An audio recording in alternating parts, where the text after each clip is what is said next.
Et c'est parti pour le JSX, le JSX avec React ou avec notre framework aujourd'hui. Il y a pas mal de frameworks qui l'utilisent. Alors qu'est-ce que c'est ? Ça s'appelle donc JSX, comme ça, JSX, on va le prononcer à la française, et ça veut dire JavaScript XML.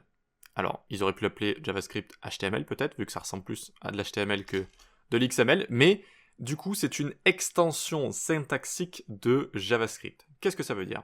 Eh bien, ça veut dire qu'ici, je suis avec React, j'ai un composant React, ici, une fonction avec la première lettre en majuscule, et ce que j'ai là, ce n'est pas de l'HTML. Ça ressemble à de l'HTML, mais ce n'est pas de l'HTML.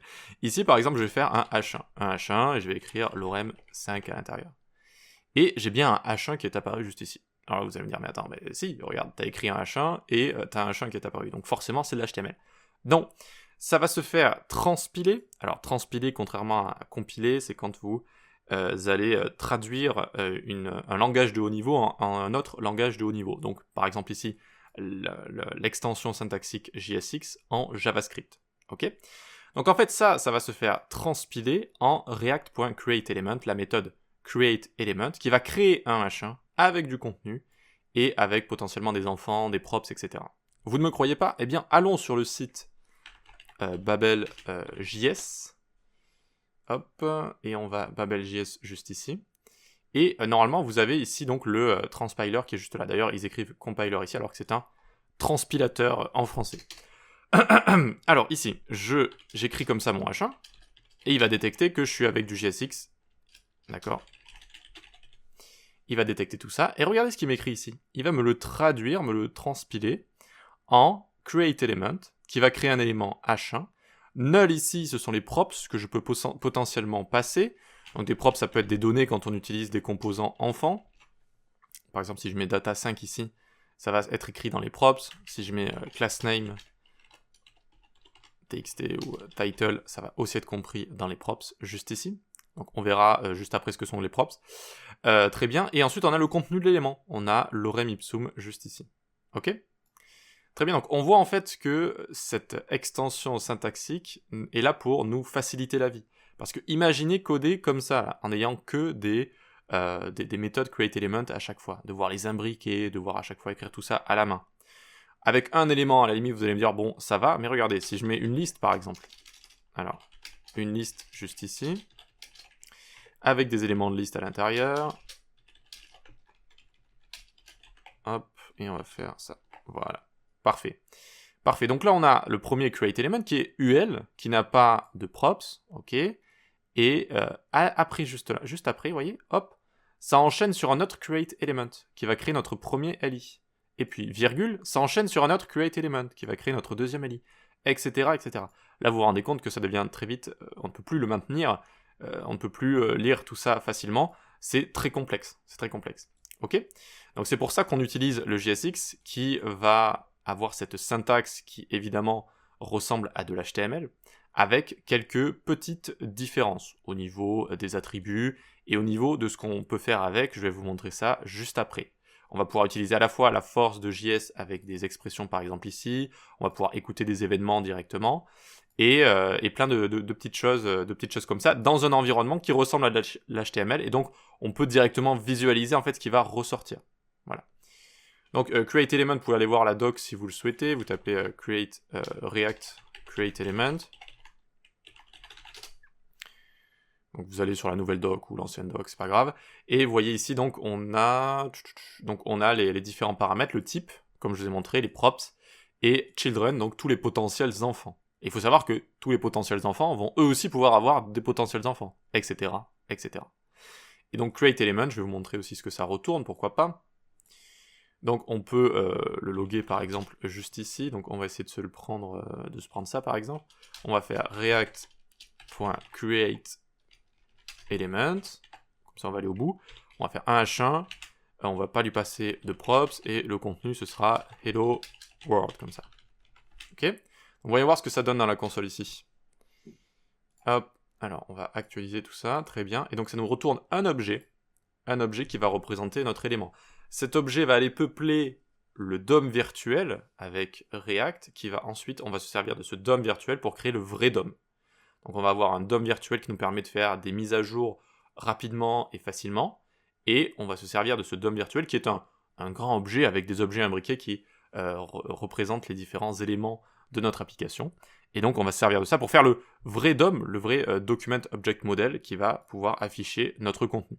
Voilà, donc createElement ici retourne des objets, voilà tout simplement, enfin un objet, et ces objets vont être imbriqués les uns dans les autres dans le DOM virtuel. Ok, très bien, donc une fois qu'on a tout ça, ça on peut le mettre en commentaire, hop, on vient juste ici. Quelles sont du coup ces différences? Maintenant on sait que ça ce n'est pas de l'HTML, c'est du JSX, c'est une syntaxe qui copie de l'HTML pour que ce soit plus simple à comprendre, et qui va ensuite se faire transpiler en React, qui va ensuite retourner donc des objets avec la méthode createElement.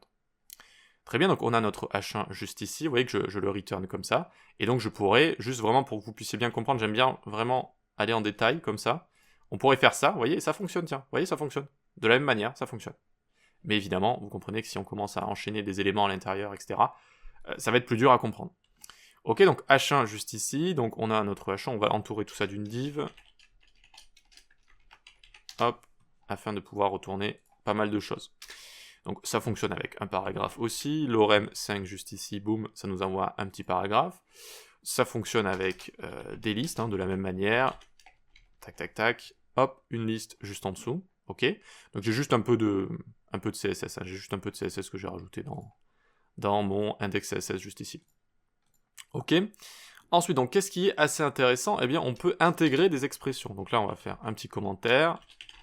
Donc pour écrire un commentaire dans du JSX comme ça, il faut le mettre entre accolades comme ça. Intégrer des expressions.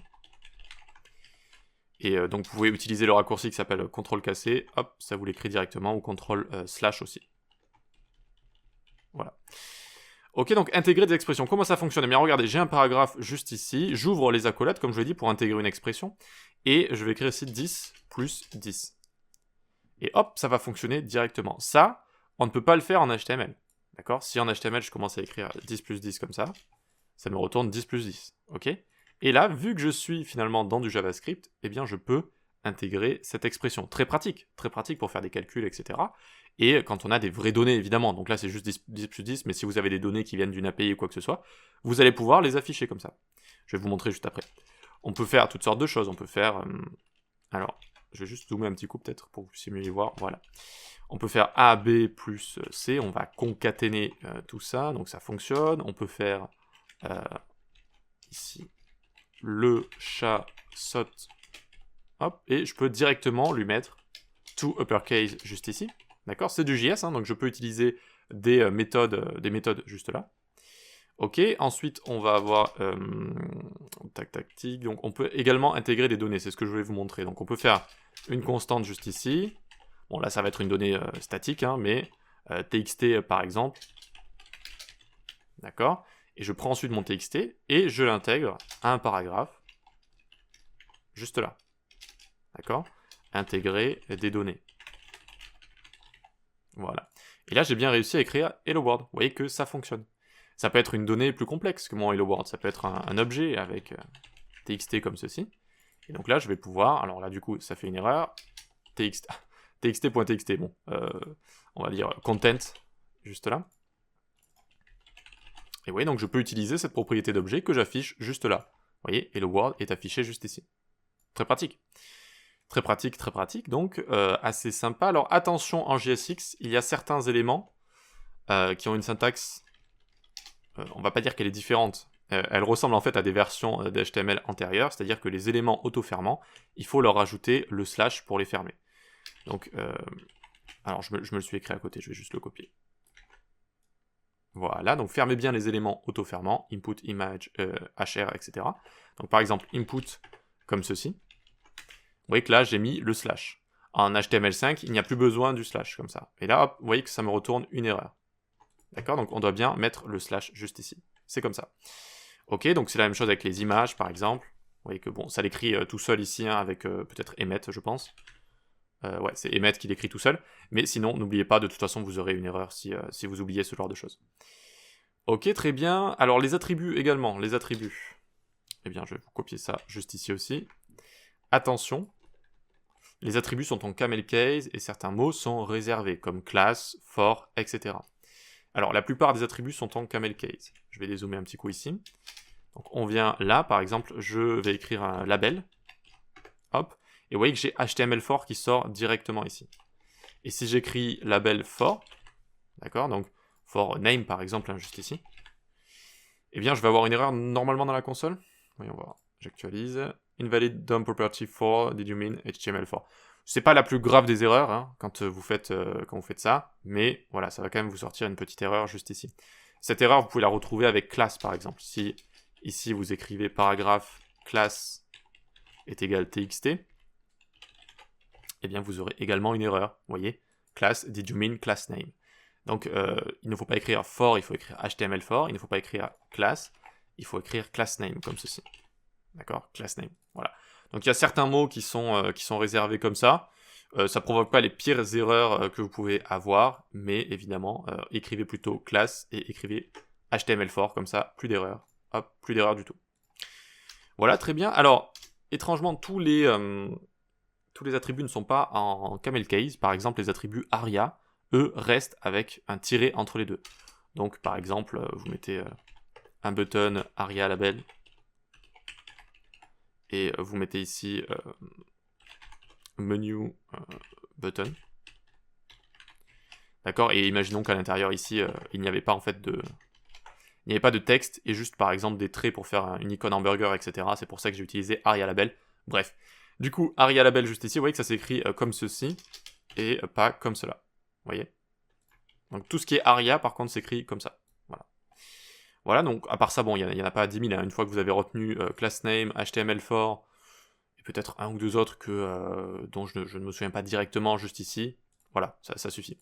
Alors, pour terminer, on va voir les événements. C'est également très pratique d'utiliser, oups, le micro a pris un coup, du JSX pour rajouter des écouteurs d'événements. Donc, on va mettre ici rajouter des écouteurs d'événements. Voilà, rajouter des écouteurs d'événements. Donc, on va avoir un bouton et on va écrire valider ici. Et là, j'ai accès à tous les événements avec on et le nom de l'événement avec donc du camel case encore une fois. D'accord, on click, on scroll, on submit, on mouse down, etc., etc. Ok. Donc là, je vais utiliser on click est égal et je référence une fonction que je vais créer. Une fonction, je vais l'appeler handle click. Ok. Et maintenant, je n'ai plus qu'à la créer ici dans ma fonction, dans mon composant. Donc function handle click et je vais log click. Comme ceci. Hop, j'ouvre tout ceci, on actualise, très bien, je clique sur valider, et j'ai plein de clics qui apparaissent juste ici. On voit que ça fonctionne. Est-ce que j'ai accès à l'objet d'événement Bien sûr. Hop, hop, c'est comme un event listener basique, hein, c'est-à-dire que vous allez avoir accès à l'objet d'événement. Néanmoins, les événements sont légèrement différents avec React. Ils ont essayé de copier toutes les propriétés qu'il y a dans les objets d'événements classiques, mais parfois il y a quelques petites différences de noms de propriétés ou de choses qui sont en moins, voilà. Mais sinon, ça fonctionne exactement de la même manière. Donc j'ai accès à ça. J'ai ma fonction ici, donc qui va être appelée à chaque fois que je clique ici. Ici, on peut utiliser une autre façon de faire si par exemple on n'a pas grand-chose à écrire dans cette fonction, on peut utiliser une sorte de manière de faire un peu raccourci. Au lieu d'utiliser nClick, je vais utiliser une fonction anonyme ici, qui va exécuter quelque chose. Par exemple, si vraiment j'avais juste envie de faire un console log click, hop, je viens sur mon second bouton valider, vous voyez, je clique et ça fait la même chose. Donc j'utilise une fonction anonyme parce que si je n'utilise pas de fonction anonyme ici, ça va juste exécuter mon clic une fois au moment où ma page va s'afficher. D'accord ? Au moment où ma page va s'afficher, là, ça va juste exécuter cette méthode qui est appelée avec les parenthèses ici. Donc moi, j'ai envie d'exécuter une méthode quand je clique dessus, pas quand mon code se fait analyser juste ici. Donc je mets une fonction anonyme. Voilà. Donc si vous avez juste une méthode à appeler au clic, ça peut valoir le coup de faire ça, au lieu de créer une fonction séparée. Voilà. Et donc voilà ce que c'est que le JSX, c'est une extension syntaxique qui ressemble à de l'HTML et qui permet de coder du contenu facilement, historiquement avec React, mais aujourd'hui avec beaucoup d'autres frameworks. Sous le capot, ça se fait transpiler soit en React, soit en un autre framework, en une fonction précise qui s'appelle createElement et qui permet de créer les éléments qui correspondent donc à ce qu'on voit juste ici. Un H1, paragraphe, une liste, etc. Le JSX a d'autres avantages que sa lisibilité, c'est de pouvoir également utiliser des expressions JS, et également de pouvoir rajouter des écouteurs d'événements directement dans notre code comme ceci. Il faut faire enfin attention à quelques attributs, donc notamment class name ou HTML4, qui ont leur propre syntaxe, donc class et for. Et voilà, donc c'est à peu près tout ce qu'il faut retenir pour le JSX. Ce n'est pas très compliqué à comprendre. J'espère que ça vous a plu. Rendez-vous sur le Discord, la newsletter, et vous pouvez suivre mes cours sur les plateformes d'e-learning. On se dit à la prochaine. Ciao.